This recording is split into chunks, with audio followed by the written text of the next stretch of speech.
삼성전자는 전 세계에서 가장 돈을 잘 버는 회사에 등극하게 될까요? 삼성전자가 내놓은 1분기 잠정 실적 공시가 그야말로 시장에 도파민을 터뜨렸습니다. 이렇게 보고도 믿을 수 없는 숫자를 언제 봤었지? AI 열풍이 본격화되기 시작한 2023년, 24년 초에 엔비디아를 떠올리게 하는 실적입니다. 그리고 그 엔비디아를 삼성전자가 1년 안에 제칠 수 있다? 내년이면 하루에 1조 원도 훌쩍 넘는 영업이익을 내면서 세계에서 가장 큰 이익을 보는 회사, 엔비디아보다 영업이익이 더 큰 회사가 될 거란 전망까지 나왔습니다. 삼성전자의 올해 1분기 잠정 영업이익은 57조 원, 1년 전보다 무려 8.5배 넘게 폭증했습니다. 올 들어 석 달 동안 벌어들인 돈이 이미 지난해 1년치 전체를 뛰어넘습니다. 아무리 지난해 초까지 삼성전자가 AI 붐에서 소외되고 있다는 우려가 컸다지만 이 정도 거대 기업의 영업이익이 1년 만에 8배 넘게 폭증하는 건 정말 거의 본 적이 없는 일입니다. 업계의 판도가 완전히 뒤집어지는 때에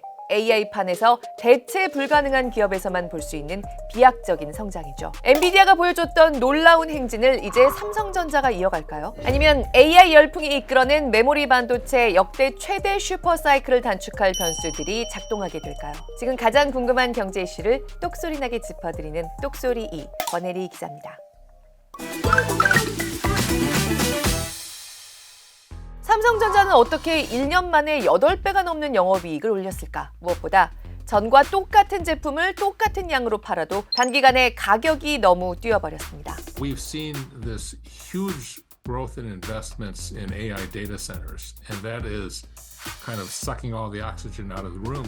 PC, 자동차, 스마트폰, 데이터 서버 생각해낼 수 있는 웬만한 고급 전자기기에는 모두 메모리 반도체가 들어갑니다. 메모리 반도체는 크게 D램과 낸드 플래시로 나뉘는데요.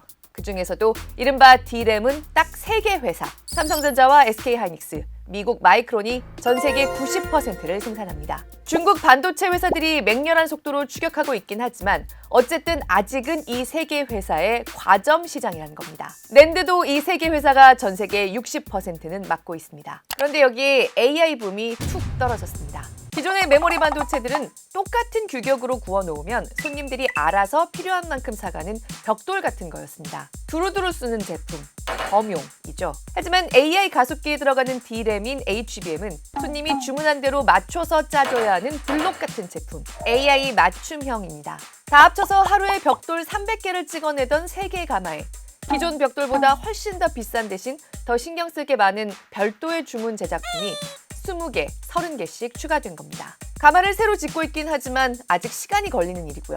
그러면 기존의 벽돌 생산을 대폭 줄일 수밖에 없겠죠. 그런데 이렇게 두루두루 쓰던 범용 벽돌도 여기서만 구할 수 있으니까 사람들이 울면서 웃돈을 내기 시작했습니다. 주요 범용 메모리 제품들의 지금 단가가 약 1년 전보다 7배에서 10배까지 올라 있습니다.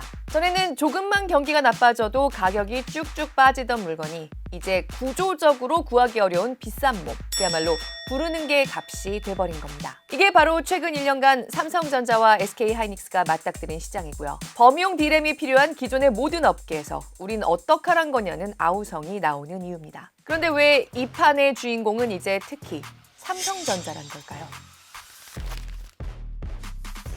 AI 붐 초기에는요. 독점 기업들의 공급망이 형성되면서 여기에 낀 SK하이닉스가 3대 주인공 중에 하나였습니다. AI 개발자들이 원하는 AI 가속기를 사실상 독점한 엔비디아가 설계한 대로 대만의 TSMC가 제품을 도맡아 제조하고 여기에 메모리는 SK하이닉스의 HBM만 100% 들어갔으니까요. 이때 삼성전자가 AI 공급망에서 소외됐다는 얘기가 한동안 나왔고요. 실제로 지난해 1분기만 해도 삼성전자는 훨씬 더 비싼 AI 메모리를 독점했던 SK하이닉스에 33년 만에 매출 기준으로 D램 1위의 왕좌를 내주기도 했습니다. 그런데 이제 삼성전자도 HBM4, 차세대 HBM을 엔비디아에 납품하기 일보 직전인데다가요.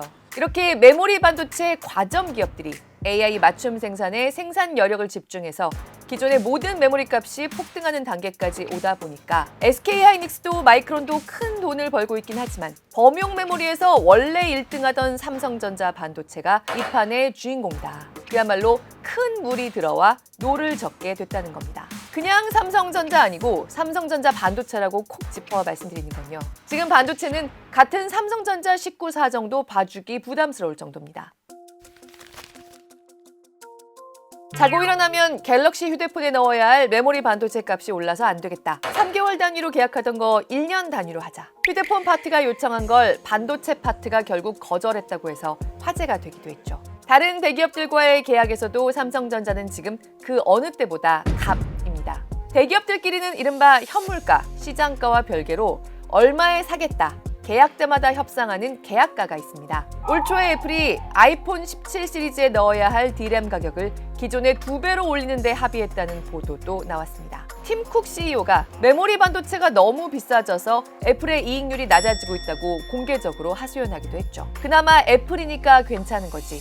전 세계적으로 저가 휴대폰들 같은 경우에는 그야말로 못 살겠다고 아우성입니다. 삼성전자의 일부 고객들은 지금 아예 삼성전자 메모리와 3년에서 5년치 계약을 해버리자는 논의가 진행되고 있다고 삼성전자 CEO가 직접 밝히기도 했습니다. AI 붐 이전엔 상상할 수 없었던 얘기입니다. 범용 메모리는 벽돌이나 연탄처럼 다 똑같은 규격으로 만들어 놓으면 필요한 사람이 필요한 만큼 사간다고 말씀드렸죠. 수요가 경기에 민감할 수밖에 없는 제품입니다. 그때그때 시장 분위기에 가격이 영향을 크게 받는 대표적인 사이클 제품입니다. 그래서 계약 기간도 3개월 정도씩 짧게 가져갑니다. 그런데 5년 계약을 맺겠다? 이 얘기는 AI 붐이 꺼지는 상황 같은 건 고려하지 않는다.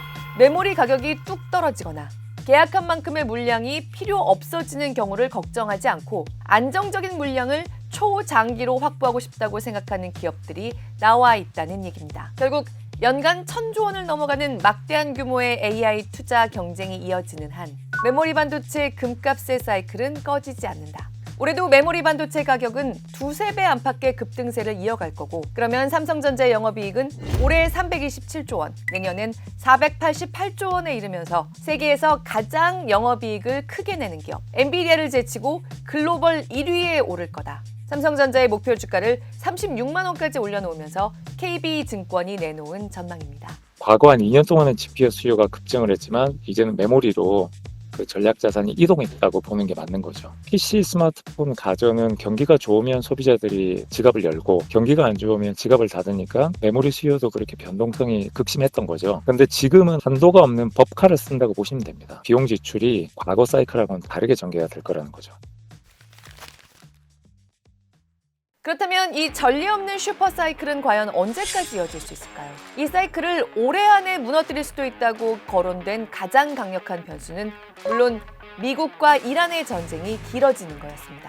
전쟁으로 기름뿐만 아니라 온갖 것들이 품귀 현상을 빚고 비용이 급등하면 미국을 비롯한 전 세계가 경기는 침체되면서 물가가 오르는 스태그플레이션을 피할 수 있을까? 그러면 결국 돈을 구하는 비용, 금리가 튀어오를 수밖에 없을 거고, 이미 꽤 큰 빚을 내서 AI에 투자하고 있는 빅테크들의 자금 조달이 버거워지면서 AI 열풍이 가라앉을 수 있다는 시나리오가 발표됐죠. 그런데 이 걱정은 한시름 더는 분위기입니다. 종전까지는 험한 길이 예상되지만요. 그래도 미국과 이란 양측이 2주간 휴전에 들어가기로 하면서 이제 이 전쟁에 큰 고비는 넘었다는 분위기가 지배적입니다.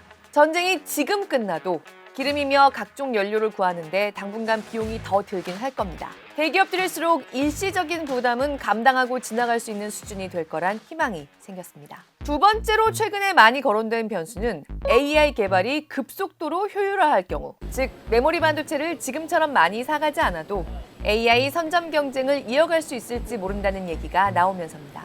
이런 얘기가 갑자기 튀어나온 건 최근에 많이 들어보셨을 구글의 AI 메모리 압축 기술 터보 퀀트가 소개되면서입니다. 구글이 같은 메모리로 연산 속도를 8배나 높일 수 있는 기술을 개발했다는데 그럼 삼성전자와 SK하이닉스는 어떻게 되는 거지? 터보 퀀트는 실전에 도입된다고 해도 오히려 AI 투자를 더 늘리게 했으면 했지 줄일 일은 없다는 의견이 커지고 있는 편입니다. AI 메모리 반도체는 사던 대로 계속 사면서 최근에 AI 개발에서 AI의 학습보다 더 중요해진 AI의 추론을 많이 시키는 데 도움이 되지 않을까? 그런 이유로 이 터보 퀀트 기술이 뒤늦게 조명을 받게 된 거다.